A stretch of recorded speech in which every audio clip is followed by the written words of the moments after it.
Welcome to another edition of Revealing the Diamond. I'm your host, Tiaga Prem of Life or Death Ashtanga Yoga Club. Feels real good to be back with you, sharing on this podcast platform. We also put these up on YouTube, so if you haven't checked out our YouTube page, you can check that out. Want to invite you, before we get into today's episode, to come and practice with me. So we have Mysore Monday, Tuesday, Wednesday, Thursday from 5:30 a.m. till 8:30 a.m. Pacific.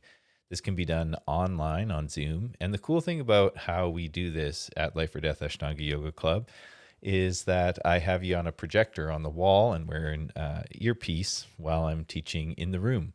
And so you're the same size as the bodies in the room. So I can really see you and help serve you in your practice and bring some of my over 2 decades of experience with yoga study and practice to your work. So if you're interested in Ashtanga in a way that is non-dogmatic and that is in some ways unconventional, because we can apply some of the things that I've learned over the years with Sri Dharma Mitra and Iyengar Yoga and Krishnamacharya's Vinyasa Krama. I've studied that as well. And then, of course, Ashtanga Yoga.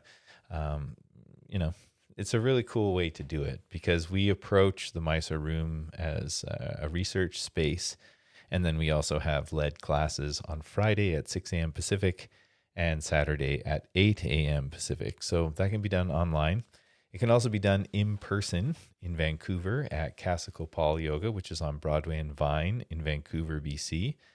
So that's also an option. And I want to let you know that I will be at Ashtanga Yoga Victoria again on May 11th and 12th, teaching Mysore on the Sunday, so that's the 12th, and teaching a LED class on the 11th, so that's the Saturday LED class, Sunday Mysore at Ashtanga Yoga Victoria.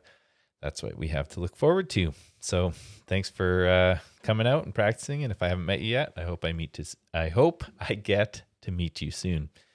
So in this episode, we're exploring how to cultivate a sustainable practice over a long period of time. There's some good tips in here. This is from a conference after practice on the 3rd of May.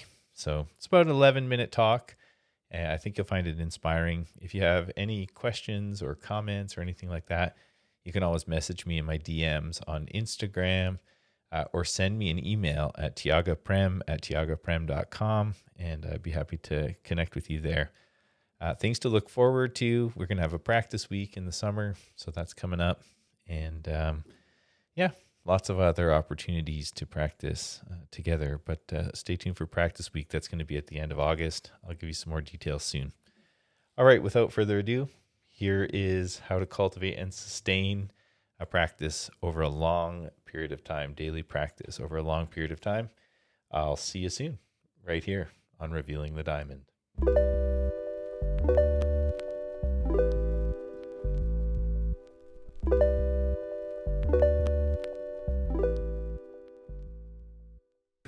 Well, I want to remind everybody that this is something like the primary series as it is. To do the whole thing is a difficult task, and sometimes the word primary is confusing to people because they think that means easy, and that's not what it means. It just means it's the first one. You understand what I mean? It's not like the kindergarten version or anything like that. It's quite difficult, but all the roots and foundations of the postures are in the first series. And I think about, instead of thinking about getting to the end, because that's usually your brain thinking okay, this is a linear thing. I'm going to learn all the parts and I'm going to be done. It doesn't work like that. It's something that you have a relationship with for as long as you practice yoga, essentially. And then you notice things in the primary that you're like, wow, something about this, my shoulders are really stiff, or my hips don't move like that, or my nervous system is really activated when I do that thing, or I tend to avoid this part, or whatever. And then those are like opportunities to look deeper into like why that's happening, and not just repeating it because that's what you do. You understand what I mean? Like it's for, everyone has a different philosophy, but for me, the Mysore room is for research. It's like, I really am struggling right now with this, and then in the Mysore room you can work on it. But I feel like I'm like a broken record, keep saying the same thing. Like, you can come into this room and be like, I really don't have it in me to do my full practice today, but what I would really like to focus on is like opening up my hips or doing some restorative postures in the room. That's allowed. Does everybody understand that? This is not the place where you come and you have to do like the very best piano recital version of your practice. You know what I mean by piano recital? Not like playing chopsticks with your friend at home, but like you have like your nice outfit and you sit at the piano and you're being assessed. It's not like that. So let that go, And I've said this before, but the more you do this practice, the more freedom you have, because you understand why you're doing things. Imagine if you had a violin student and you said to the violin student after 2 lessons, just play whatever you want. Be free, do what you like. I mean, something interesting might come out, but do you think they'll be playing the violin? Probably not. 99% of the people will be like, this is ridiculous. You're supposed to teach me how to do this, and I can't play it. But then like as you play the violin, the last thing you want is somebody constantly up in your business while you're trying to like compose some music. That's how this works. And then as you do it, you realize like, oh, you know what I'm going to work on today is I'm going to work on that Marichasana part and like deepening the twists, and I've got some things I can work on there, and then I'm going to do the back bends. Like you don't have to just be like, you'll go crazy practicing like that. But when you're new, right? Like when you're new, you want to learn to play an instrument, you play scales. Scales are boring. They're not like soloing. They're like this and this and this and this and da da da da da da da, fundamentals. And then as you learn the fundamentals, then you have freedom. Like I was watching a little girl in my daughter's basketball practice, and most people are neurodivergent to some extent, but is quite obvious. Her brain works different. And she's not as physically able as the other girls, and anyhow, she can't shoot from the free throw line. You know the free throw line? And so she cried.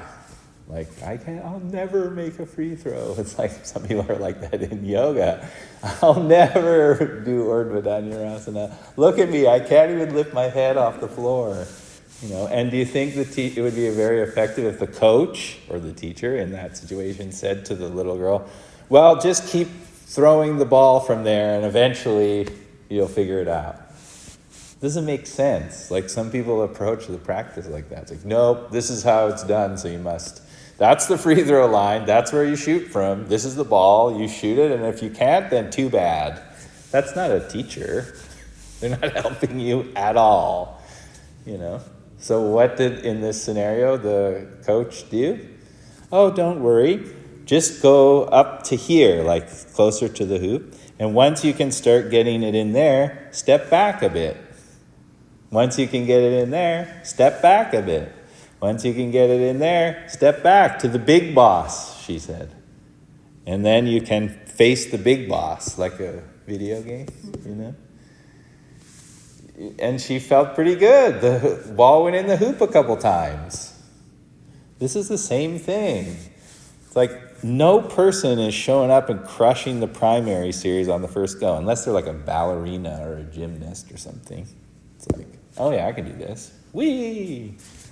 But most of us, you're learning like what's hard for you, not just physically, too. Breathing, nervous system regulation, consistency, showing up for yourself. But I've said it once and I'll say it again. The expectation is not when you show up in this room to give your full practice at 100% effort. I don't have that expectation. So if you have that expectation, just give yourself a break. Is that clear? Even now, like when they train, this is an athletic practice, but it doesn't have to be. It can be therapy, right? And even now, Olympic athletes, when they train Olympic athletes, they tell them, and I tell you all the same thing, try to operate between 4 and 7 out of 10 when it comes to effort. If you have a bad day, you show up and do a 4. You don't just say, it's a bad day, I won't do anything. You show up and do a 4. So what would a 4 be if you're learning primary series? Maybe you go up to Ardha Baddha Padmottanasana, the standing lotus, and then close. 3 postures, you're done. You did your practice. Good job. And not like a lesser practice or a shitty practice or something to feel bad about yourself. A complete practice. You did it. You did your 4. That's your commitment. And some days you'll have a 7. You do the whole thing, but you don't push yourself to the point of exhaustion where you can't do anything all day and you walk around like your body's broken. That's not helping you either. So between 4 and 7, 4 is a little bit. 7 is like, do your full practice, but don't be crazy. And if you practice like that, you'll be able to go for a long time. Okay? So you can modify, you can customize, you can do softer versions, less postures, focus on different areas. Like, I don't know if y'all know what it's like to practice with other Ashtanga teachers out there, but I'm pretty free thinking when it comes to the practice. I mean, you even know if you practice with Taylor, like he is not. And he's fun to practice with. But it's not how I operate. I'm like, I think that the way this works is the role of the teacher is to serve this person in front of them. That's my job. And your job is through doing the practice is to learn to listen to yourself. I keep trying this thing, and I've been doing it for 6 months, and it's still not working. Let's try a different approach. Okay, yeah, let's do that. I've done lots of yogas, Iyengar yoga, Dharma yoga, physical postures. So I'm not in any kind of like dogmatic, you must. It doesn't work like that. Even in sports, it's like, you don't go to the basketball practice and scrimmage every practice. It doesn't make sense. You don't learn any skills. You work on your free throws, you work on I have basketball analogies, but you work on your dribbling, you work on your passing, you work on your conditioning, you work on all these parts, and then when you have a 7-day, which is like the game day, or a lead class, that's like a game day, then you bust it out and flow and move and apply everything you learn. But I'm not coming in here and doing like crazy practice every day. I can't do that. I have another job. I have a family. I'm, in my 40s now.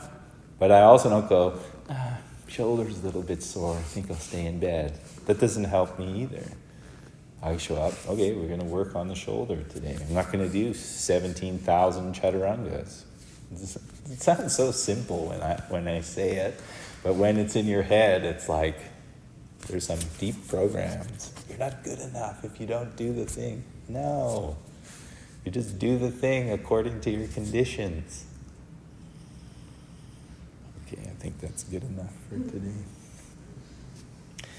See you tomorrow.